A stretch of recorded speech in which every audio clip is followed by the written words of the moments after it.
गेल्या काही वर्षांपासून वाडा तालुक्यांमध्ये जुन्या टायरवर प्रक्रिया करणाऱ्या व लोखंड उत्पादन करणाऱ्या कंपन्यांमुळे होणाऱ्या प्रदूषणाने मोठा विळखा घातला आहे।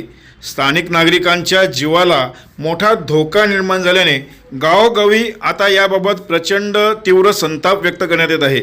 अनेक वेळा स्थानिकांकडून स्थानिक स्वराज्य संस्था, तहसीलदार, प्रांत अधिकारी, कलेक्टर, MPCB आणि पालकमंत्री यांच्याकडे तक्रारी वारंवार करून केवळ बंद करण्याचे आश्वासनाचे आहेरच मिळतात।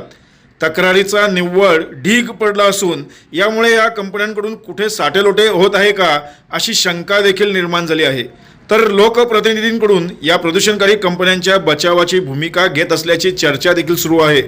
यामध्ये विशेषतः तालुक्यात सुरू असलेल्या टायर पायरोलिसिस उद्योगांमुळे वाढत्या प्रदूषणाच्या विरोधात पर्यावरणप्रेमी व स्थानिक ग्रामस्थांच्या गंभीर तक्रारींची दखल घेत पालघर जिल्हाधिकारी कार्यालयात गुरुवार दिनांक 16 एप्रिल रोजी दुपारी 12 वाजता महत्त्वपूर्ण बैठक आयोजित करण्यात आली आहे। जिल्हाधिकारी कार्यालयाच्या गृह शाखेचे अप्पर जिल्हाधिकारी सुभाष भागडे यांनी याबाबत अधिकृत पत्र जारी केले आहे।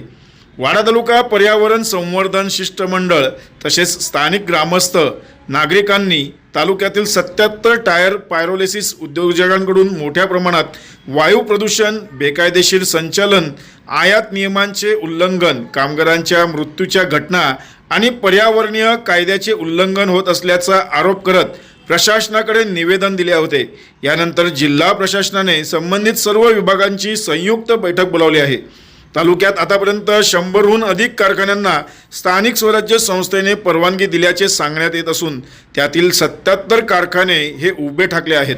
खरं म्हणजे राज्यात फक्त वाडा तालुक्यातच अशा कारखाने असणाऱ्यांना पुन्हा अभय दिले जाते की मानवी जीवनाला नुकसान करणाऱ्या या कारखान्यांना हद्दपार केले जाते, यावर सर्वांचे लक्ष लागले आहे। तर जिल्हा प्रशासनाच्या या होणाऱ्या बैठकीनंतर काय निर्णय घेतला जातो याकडे सर्वांचे लक्ष लागले आहे।